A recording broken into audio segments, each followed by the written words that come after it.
mabadiliko ya kikosi, wapewe wale watu ambao hawapati nafasi mara kwa mara, ama anaweza kawa po serious zaidi kwa kuwa ni knockout stage? Singida nikijaribu kutazama mwenendo waliomaliza nao ligi, wamebadilisha pia benchi la ufundi. Mwalimu Kimoto hapa atakuwa na lengo moja. Twende kwenye hii michuano tukaitumie kama off season. Off season ni ule muda ambao mpo katikati ya msimu unaendelea, ila mnapata muda wa kujiiba katikati ya msimu wa kurekebisha makosa yenu mkiwa nje ya mashindano rasmi. Hii michuano ya Muungano Singida anaweza kaitumia kama off season tournament. Akaja huku akawa serious kwa asilimia kubwa, akiwa na malengo ya kutengeneza timu ambayo itakuwa shindani kwenye michuano ya ndani ya ligi. Kwa hiyo hapa mimi nikiwatazama naona kabisa ule userious kesho utakuwa mkubwa. Nikijaribu kuangalia pia namna ambavyo wamesafiri na wachezaji takriban 29, mchezaji wa kikosi cha kwanza pekee ambaye amekosekana ni Aucho, lakini wengine wote wapo tayari, na kuonyesha kwenye akili kwamba wamedhamiria kwenda kufanya vizuri kwenye hii michuano. Na kufanya vizuri kuna sindikizwa na kitu kimoja tu, kwamba ni platform ya mwalimu mpya kufanya marekebisho ya yale madhaifu ambayo either ameyaona ama mwalimu aliyekuepo pia Muhibukano kushauriana na meneja mkuu mpya kujua ni namna gani ambavyo wanaweza sasa wakaunda timu ambayo wakirudi ligi kuu takriban michezo 12 mpaka 13 iliyobaki nayo waweze wakafanya vizuri kuitetea nafasi yao ya 4, lakini pia kuangalia ni namna gani ambavyo wata improve performance ya mchezaji mmoja na kuirudisha ile standard ya Black Stars ambayo watu wanaamini inatakiwa kwa kiwango fulani. Kwa hiyo hapa ule userious wao kesho unaenda kuongeza chachu ya ushindi. Ukiwatazama kwa namna ambavyo wanazungumza, nisikiliza jana Masanza kwa uzuri kabisa. Wanazungumza wakiwa wana malengo ya ushindani. Yaani huku nilikupa tofauti jana, ulikuwa ukimsikiliza meneja wa Simba Patrick Remamu, kuna kitu alikigusia, alikuwa ni mratibu Patrick Remamu jana alizungumza. Of course wakati wametoa nani? Yeye mwenyewe Patrick Remamu. Alikuwa Patrick Remamu meneja.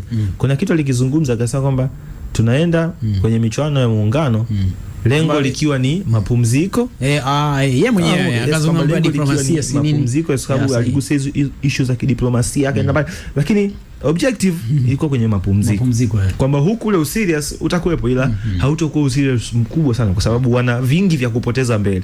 Lakini Black Stars hana vingi sana vya kupoteza mbele. Lakini hapa sasa ndio foundation yao kwamba nakuja kwenye michuano, niko off season, natakiwa niboreshe timu kwa namna moja au nyingine. Maboresho yake automatically yanakupa picha moja kwamba lazima ana wachezaji bora kwenye mechi, lazima mwalimu aridhike aseme kwamba yes, hii mechi tumecheza vizuri, ili sasa pale ambapo atakuja kusema kwamba hebu tuka-apply kile tulichokifanya Muungano kwenye ligi, anakuwa na uhakika nacho kwamba ninarudi kwenye ligi nikiwa nimetengeneza timu kwenye michuano ya Muungano. Kwa hiyo mimi naamini kabisa kwamba watu ambao wanalitolea macho kwa ukubwa sana ili kombe, Azam kwa namna ambavyo wamecheza leo, naweza pia nikawarudisha nyuma, japo naamini wanacheza dhidi ya mpinzani ambaye wanamudu. Inawezekana mwalimu ana objectives zake zingine pia, lakini Singida Black Stars naamini ndio wamepiga full light. Ukiendesha gari kuna muda unatandika full zile.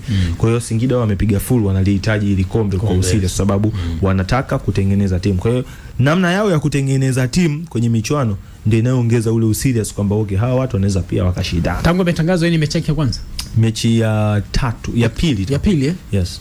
Okay. Sababu ya kwanza ilikuwa ya kwanza alishinda. Alishinda ya kwanza, yes. I think ya pili ama ya tatu, yeah. Tangu ametangazwa. Yes. Nikijaribu kuangalia hapa mechi iliyopita amecheza dhidi ya Mashujaa. Wamesuluhu. KMC ilikuwa tarehe 8. Ya pili. KMC alisimamia Muibukano. Hii ni ya pili. Kwa hiyo itakuwa ni mechi ya pili. Maana ile ya moja na Mashujaa ugenini. Hivi leo ndio alikuwa mheshimiwa jukwani. Yes. Ndio kumejia kusimamia moja pale. Pamoja na Muibukano. Ile ya kwanza ya KMC alikuwa Muibukano na wengine na kina Miss Jose Ntambwe, lakini hii inakuwa ni ya pili baada ya Mashujaa. Kwa hiyo ni game ambazo pia kwa haki zitamsaidia kufanya evaluation na maybe assessment ya kikosi chake, si ndivyo? Sawa. Anyway, kwa hiyo kwa mtazamo wako unaonaje? Bado timu za bara zina nafasi kubwa zaidi za kufika finali kombe la Muungano na Azam anaongoza Azam anaongoza. Hivi kichwa kama hiki kipigwa golikipa na dakaje? Mpira ukidunda tu ngumu sana kudaka. Goli kafunga Ngita. Yaani Ngita ukisikia goal scorer ndo Ngita. Yaani Ngita ni mfungaji.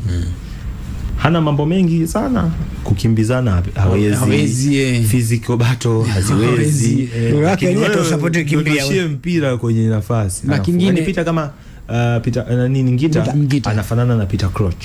Peter Crouch of course. Peter Crouch ni mfungaji. Yaani yule mshikaji ilikuwa hayo mabato yenyewe mnataka kufukuzana hawezi. Lakini wewe dondosha mpira kwenye 18 atapiga ndosi au atafanya kitu ambacho hukutarajia atakifanya. Kwa hiyo nikimtazama Ngita ananikumbusha kabisa Peter Crouch. Kwa wakati ule. Jamaa alikuwa tall sana. Na ametesa sana watu wengi kwenye mipira hii ya juu kutoka huko Spurs, Liverpool, nafikiri watu wengi walimzingatia sana. Stoke City. Burnley, of course alifanya kitu. Na kingine ambacho nikibaini kwa Ngita, ukimpa mali mgongo wake upo kwenye lango la adui, angumu kutani. Sio mambo yake hayo. Sio mambo yake. Huyu ni wale wachezaji ambao wa majukumu, yani ni mchezaji wa kimajukumu. Yani kwamba unaona, yani ili awe bora afesi goli. Yani bwana wewe sikiliza, wewe uwanjani nakupa jukumu moja. Wewe mwanangu nenda kafunge tu.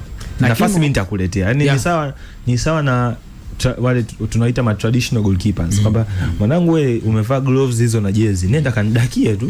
Mimi masuala hiyo sijui build up, hiyo sitaki. Hayo utatuchomesha bure. Yani wewe nenda golini kadake tu. Kwa hiyo ndo Ngita majukumu yake ndio kwamba wewe sikiliza, wewe kasimame kwenye 18. Kwenye 18. The rest huku waachie kina Feitoto, waachie sijui kina Saaduni, lakini wewe kwenye 18 ukikaa pale, mimi nitawaambia mawinga wakupigie cross, nitawaambia viungo wakupigie pasi za mpenyezo, wewe sasa uangalie namna gani unajiposition kwenye maeneo sahihi, na mwamba anajua kujiposition. Exactly. Yani silaha ya Ngita ni positioning. Yani ukimwangalia muda wote yupo kwenye kaeneo fulani ambako anaonekana na yuko kwenye eneo ambalo hatumii nguvu kufunga goli.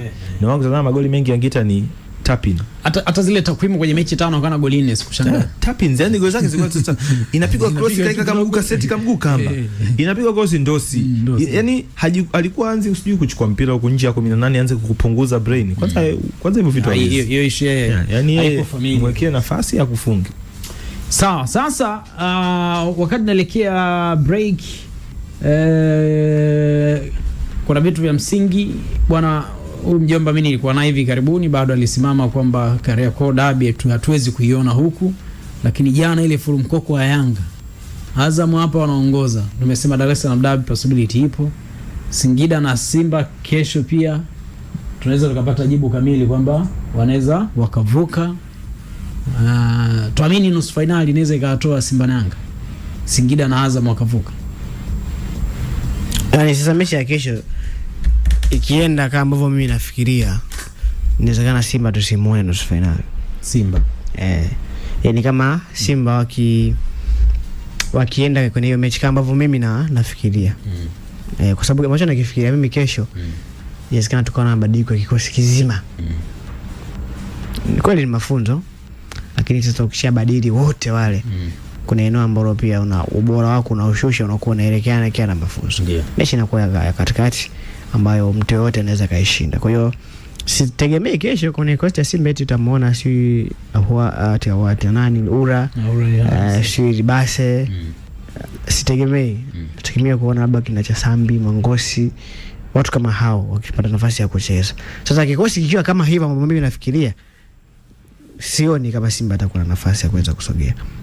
Japokuwa anacheza na mafunzo. Kwa inawezekana kwenye hatua tu labda akatoka. Na kama akipita, in case na mtoa kesho mafunzo anaenda hatua inayofuata. Akishamwona Singida inawezekana pia malengo yakabadilika.